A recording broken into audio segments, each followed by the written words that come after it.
بسم الله الرحمن الرحيم. الحمد لله رب العالمين وبه نستعين، والصلاة والسلام على سيدنا محمد أشرف الأنبياء والمرسلين وعلى آله وصحبه أجمعين، أما بعد. عن أنس رضي الله عنه عن النبي صلى الله عليه وسلم قال: ثلاث من كن فيه وجد حلاوة الإيمان: أن يكون الله ورسوله أحب إليه مما سواهما، وأن يحب المرء لا يحبه إلا لله، وأن يكره أن يعود في الكفر كما يكره أن يقذف في النار. رواه البخاري. Dari Anas radhiyallahu anhu, dari Nabi sallallahu alaihi wasallam, sabdanya, 3 perkara sesiapa yang ada pada dirinya ketiga-tiga perkara ini, nescaya dia mendapati kemanisan iman. Yang pertama, bahawa Allah dan Rasulnya terlebih kasih kepadanya daripada yang lain. Yang kedua, bahawa dia tidak mengasihi seseorang melainkan kerana Allah. Dan yang ketiga, dia benci kembali kepada kufur sebagaimana benci kalau dicampur ke dalam api. Hadis ini menunjukkan bahawa iman itu mempunyai tanda-tandanya yang disebut dengan kemanisan. Tidak ada arti pada gula kalau tidak ada manis. Tidak ada arti pada garam kalau tidak ada masin. Tidak ada makna pada lada kalau tidak ada pedas. Begitulah iman mempunyai tanda-tandanya. Barang siapa yang ada kepadanya ketiga-tiga perkara, menandakan bahawa imannya ada dan imannya kuat. Tanda yang pertama, Allah dan Rasul terlebih kasih kepadanya daripada yang lain, termasuk daripada dirinya sendiri. Kerana yang menentukan selamatnya di dunia dan akhirat ialah kepercayaannya kepada Allah dan Rasul.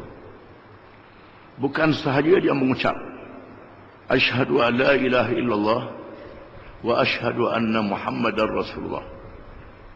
Aku naik saksi mengaku bahawa tidak ada Tuhan yang sebenar melainkan Allah, dan bahawa Muhammad itu Rasulullah. Dalam masa yang sama, mestilah ada kepercayaan di dalam hatinya. Di antara tanda kepercayaan itu ialah kasih kepada Allah dan kasih kepada Rasulullah sallallahu alaihi wasallam. Al-Quran Al-Karim mengatakan kasih kepada Allah itu ialah قل إن كنتم تحبون الله فاتبعوني يحببكم الله ويغفر لكم ذنوبكم والله غفور رحيم. Katakanlah wahai Muhammad sallallahu alaihi wasallam, jika sekiranya kamu mengasihi Allah, ikutlah aku, ikutlah Nabi Muhammad sallallahu alaihi wasallam, nescaya Allah mengasihinya dan Allah mengampunkan dosa-dosanya, dan Allah itu Maha Pengampun lagi Maha Penyayang. Para sahabat radhiyallahu anhum adalah contoh yang terbaik manusia yang kasih kepada Allah dan kasih kepada Rasulullah sallallahu alaihi wasallam. Apabila mereka itu bukan sahaja mengucap 2 kalimah syahadah, menjadi orang-orang Islam, dalam masa yang sama mereka mengikut apa sahaja yang dinyata dan diperintah oleh Rasulullah sallallahu alaihi wasallam. Walaupun perintah dan suruhan itu mengorbankan diri, mengorbankan harta benda. Contohnya apabila mereka diperintah berhijrah dari Mekah ke Madinah. Kerana tidak cukup bagi orang Islam itu Islam dirinya sahaja. Dalam masa yang sama, Islam itu hendaklah ditegakkan di dalam masyarakat sebagaimana yang diperintah oleh Allah Subhanahu wa taala. Apabila Mekah tidak diizinkan untuk melaksanakan syariat Allah. Dan adanya orang-orang Madinah yang masuk Islam, yang dikenali dengan golongan Ansar. Mereka itu menyerahkan diri mereka, menyerahkan harta mereka, dan menyerahkan tanah air mereka kepada Rasulullah SAW. Dijemputnya Nabi dan sahabat dari Mekah datang ke Madinah untuk melaksanakan syariat Allah Subhanahu wa taala.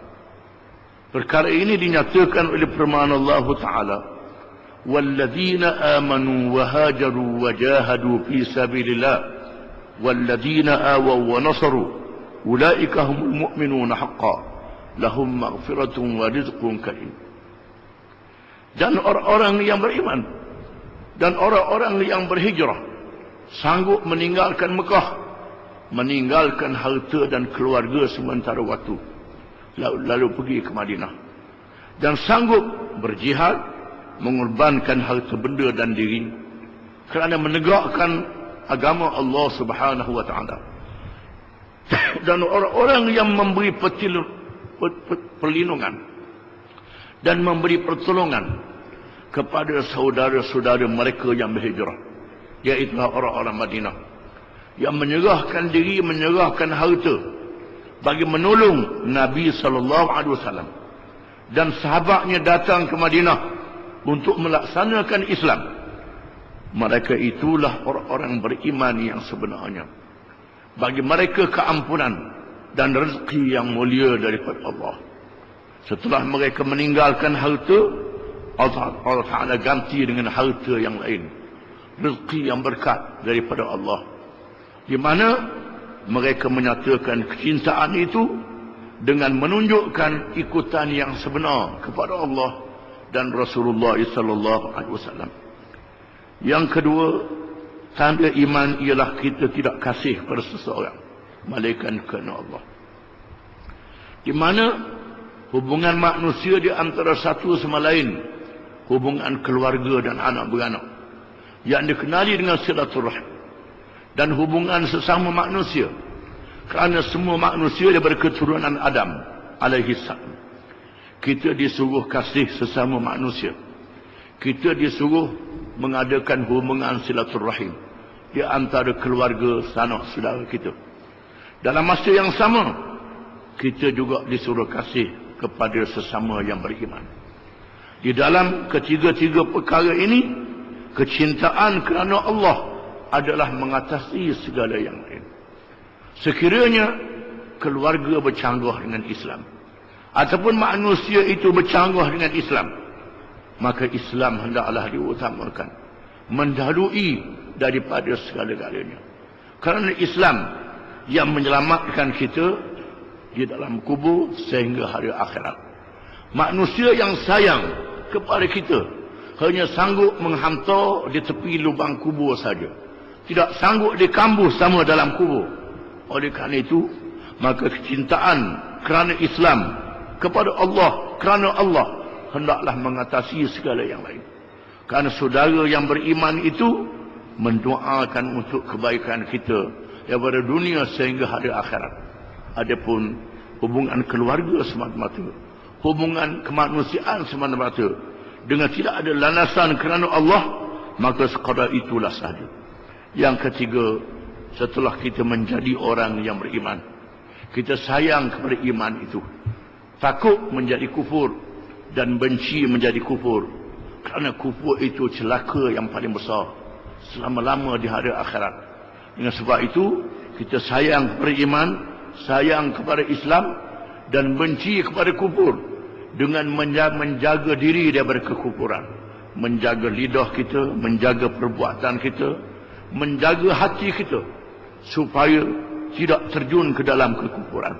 Kerana kekufuran itu membawa celaka di dunia dan neraka pada hari akhirat. Maka kita benci kepada kufur, sebagaimana kita benci kalau kita dicapak ke dalam api yang dinyalakan. Apalagi api yang dinyalakan itu ialah api neraka pada hari kiamat. Di sinilah maka kita diajar pada disebut murtad. Na'udzubillahi min dzalik wal iyad billah, minta perlindungan dengan Allah daripada menjadi kufur. Wallahu